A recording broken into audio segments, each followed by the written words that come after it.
but it's not a scientific comparison. Da schneiden wir dann rein. Hi people, this is Chris for Drums Bonedo. Today I'm in beautiful Mainz, Germany, visiting the man himself, Ralf Schumacher, in his Spytune studio. Welcome to the studio. And we wanted to do a video together for quite some time, and we thought, yeah, what could we do? Let's do another comparison video, but not just acoustic drums or cymbals. Let's do electronic kit versus acoustic kit. Here we go. So Ralf, maybe you can shed some light on the gear that we have today. Yeah, pretty easy actually. We try to match the two kits in terms of the sizes actually, so it's close together as possible. So this is an Efnote Pro kit, pretty much this Pro 702 kit, but this has an additional 8-inch tom, but apart from that, that's pretty much the kit. 14-inch snare drum, 20-inch bass drum, 15-inch floor tom, and an 11-inch high tom. 20-inch ride, 16-inch crash, 17-inch effects crash, and a 8-inch splash, and a 14-inch hi-hat. So pretty much almost the same sizes that we set up for the acoustic kit. Sonor Vintage in almost Benny grab sizes, except for the 20-inch kick. I think Benny is playing a 22-inch. With some beautiful agent cymbals. 14-inch hi-hat from the Beast Extra Dry series. A 18-inch effects crash of the Beast Extra Dry series, then a 16-inch crash of the Agent Legend series, and I think it's a 10-inch Summit series splash and a 21-inch Samir series ride. I think I can't see it from here, but yeah, that's what it is. Nice. So why did we choose the Efnote kit and not some other electronic manufacturer? I played one in Friedrichshafen back at the Europe Drum Show. I was really impressed because I did some rehearsals and few gigs with an electronic kit, but myself I'm a 100% acoustic drum nerd. But when I played the Efnote, I thought, yeah, this is pretty close to the sound and feel of an acoustic drum kit. Yeah, I think so too. Yeah, so on the one hand, the whole playing feel and trigger technology is really working awesomely well. So you have a really authentic playing feel on the kit, and also the sounds come out of the module in a very natural way. So actually the manufacturer thought of this kit to be treated in the same way as you would treat your acoustic drum kit in a recording or live situation. So you're basically sending out, yeah, let's call it raw, not totally raw, but pretty unprocessed drum sounds to have as natural sound as possible, and then afterwards go into processing as you would do with the acoustic kit actually. So we thought about, yeah, it's not too much about a one versus the other one, but more about comparing what options you have, recording the instrument, making music with the instrument, what advantages or disadvantages can you run into with both setups, and yeah, that's what it's about. Yeah, and for the microphones of the Sonor kit, we chose a very, I wouldn't say puristic setup, but just direct mics in the overhead, so no additional room mics, because also the Efnote Pro module doesn't have any room ambience information, so it basically has the direct audio signals coming from all the instruments of the individual cymbals, which are going out on a stereo panorama on the overhead channels, and then there's direct signals from all the individual instruments. So for the upcoming comparison part that we recorded yesterday, Ralf tried to play both the same or almost the same patterns on both instruments, and you will hear the raw signals, so just the faders that we captured on the microphones of the Sonor Vintage kit, and also the sounds that came out of the Efnote module.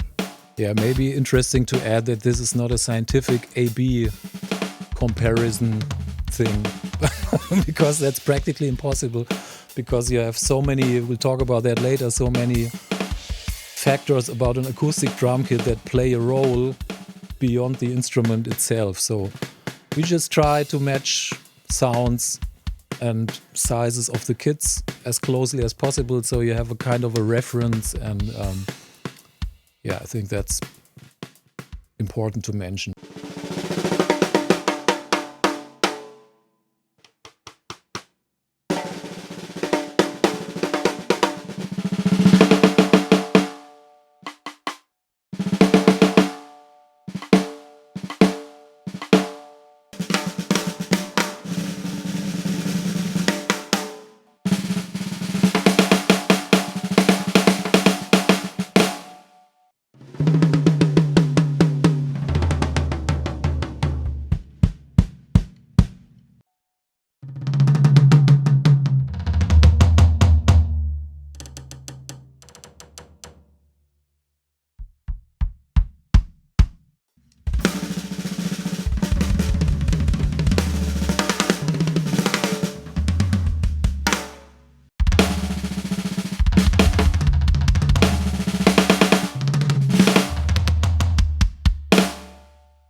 Yeah, so as you heard, obviously both kits can use some additional EQ and compression and reverb, room ambience to make them really sound alive. And yeah, that's the thing. I think at least a lot of people are not aware of when playing the Efnote Pro module, for example, because there's no onboard effects and there's no fancy gadgets to process or mix your sound in the module. So the whole idea is to get out with the signals and then, in a so to say conventional mixing setup, treat the signals to make them more punchy, more aggressive, and so on. So that's the basic idea. We try to match the pitch of the different drums as good as possible yesterday, wearing a microphone and hitting both drum kits at the same time, which is not too easy actually. Did the same thing with the cymbals just to get close to the acoustic sounds that we have in the room. So yeah, this can be done to a certain extent pretty nicely. You can actually mimic some kind of sounds coming from the acoustic kit and change the pitch and dampening and everything in the Efnote module. So you're pretty flexible there, sound-wise. What you obviously aren't with an acoustic kit. So now we're already getting into the comparison chapter, so to say. Yeah, so obviously mostly people will choose an electronic drum kit mostly because of the reduced noise, because it's just way more silent than an acoustic drum kit, obviously.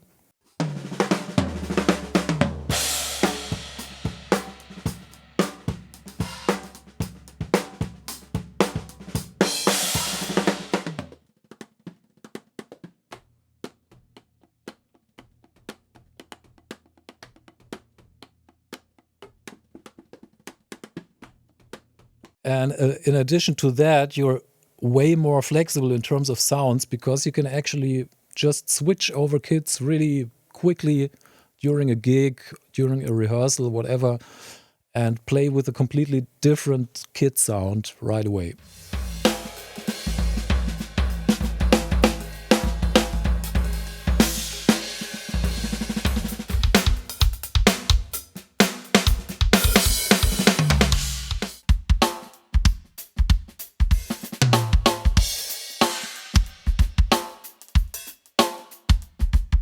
What are some other factors, maybe in terms of music production or rehearsing, why you would choose an electronic kit over an acoustic kit?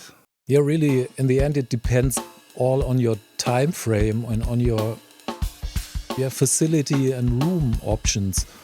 Because in the end, it's a crucial part of recording an acoustic drum kit to have the room that sounds nice, to have the acoustic treatment, to have the microphones and the positioning of the microphones, to have the right sizes on your kit, the appropriate heads with the tuning to actually get the sound that you are looking for, and then having the right kind of cymbals as well.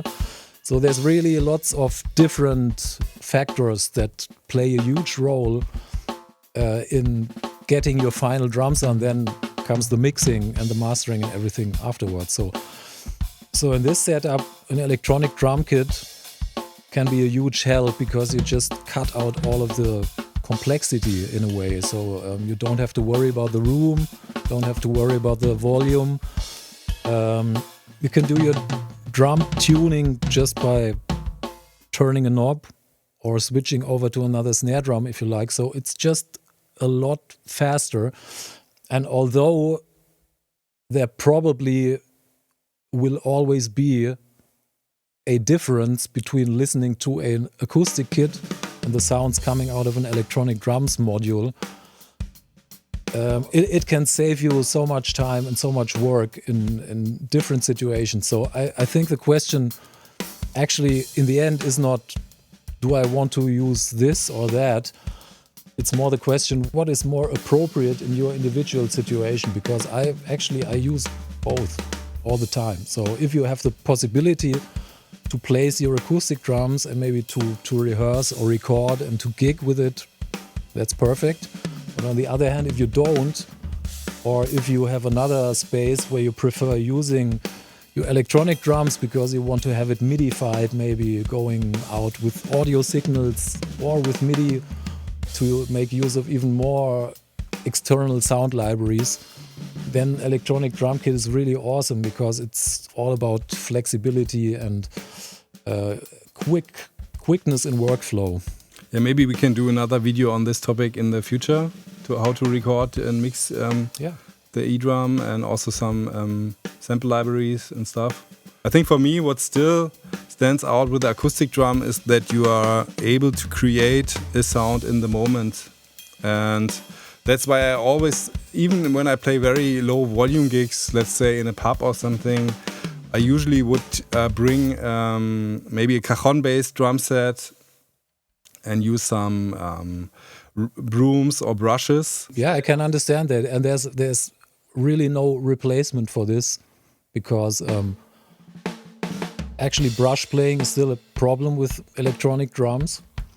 And I can totally understand also in terms of individual characteristics of sounds, because obviously you're using, with electronic drums, you're using sounds which are kind of unified. So another guy playing the same gig 1 year later can use the exact same sound, while your own acoustic sound setup will be much more individual because there's no samples recorded from this setup up to now. And there's all these subtle little things that an electronic trigger system won't pick up, like you're just bouncing somewhere and you're doing some weird stuff with the stick. Totally understood, but for making music and for being productive, I think it's awesome to have electronic drums because, mostly my main reason why I initially got into electronic drums was really the whole MIDI and studio production element, because I was just so sick of playing pre-production drum takes on a MIDI keyboard. If you've ever did that, it sucks. It's really shitty. And from there, I went into electronic drums and I found out that they have a MIDI output, obviously, like all the keyboards have. Yeah, so this is actually just a nice digital way of using music data in a more flexible way than just in the audio realm, so to say.